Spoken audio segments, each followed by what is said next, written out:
All right, what is going on, my dudes? We're back here today with a very early first look at the Spider-Man Classic Rework, okay? Now, much like the Hulk videos you saw last month, this is all subject to change. It's very, very early, so this can all be adjusted or tweaked or buffed or nerfed or anything like that, much like Hulk can be. Will he be? I don't know. Only time will tell, but just keep that in mind as we go along. So, I've been playing with Spidey for a little bit now, and my early impressions are the damage is lacking quite a bit with this guy. However, he does have a lot of strong control over the fight. Now, I do hope that in the future, before this does go live, though, the damage is bumped up by a bit. But before we get into all that, before I show you the videos, let's go over how this guy works, what's in his new kit, and how to play him. All right, so abilities. Spidey's basic attacks have a 25% chance to inflict a taunt debuff for 11 seconds. However, this is a 100% chance against a stunned opponent. This taunt is, of course, going to reduce the opponent's attack rating, making him more tanky, especially when combined with the Inequity Mastery, and, most importantly, get them to throw their special attacks a lot more willingly.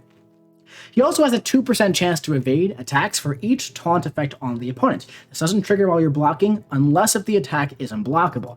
Now, he has this mechanic called webbing, okay? When he uses his special one, he applies 2 stacks of webbing on the opponent.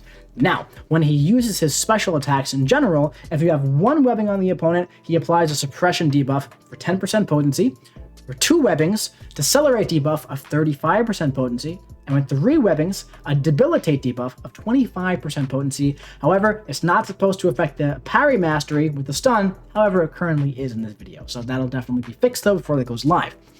Now, suppression reduces the defensive combat power rate of the opponent, decelerate decreases the ability accuracy of unstoppable and evasion on the opponent, and debilitate increases the duration of the debuffs you place on the opponent. Alright? Now, with his SIG ability here, when you're awakened just at SIG 1, if you have 4 or more webbing, so throwing 2 special ones, okay, those debuffs can stack up to 2 times. 5 or more webbings, so throwing at least 3 special ones, the debuffs from webbing can stack up to 3 times. So that means you can have 30% potency on suppression, 105% potency on decelerate, and 75% potency on debilitate. Those are definitely very powerful potencies for those debuffs.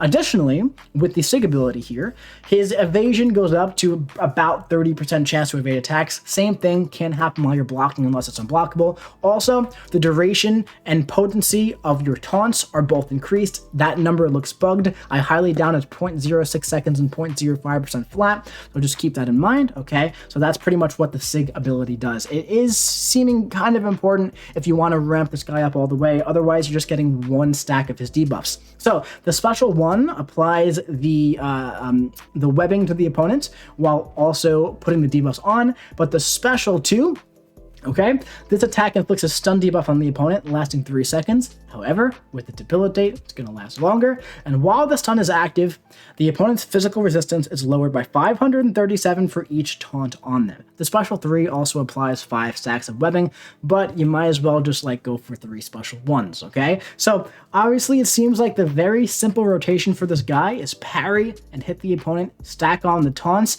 build to under 2 bars of power, throw the special 1, do it again, throw the special 1, throw 1 more special 1, build a special 2, while you have all those debuffs up, you have a bunch of taunts up, and throw the special 2. Now, that is if you want to ramp up all of his debuffs, okay? Now, the debilitate debuff is going to increase the duration of the special 2 stun, allowing you to hit him more with the decreased physical resistance. Now, let's take a look at it in action, okay?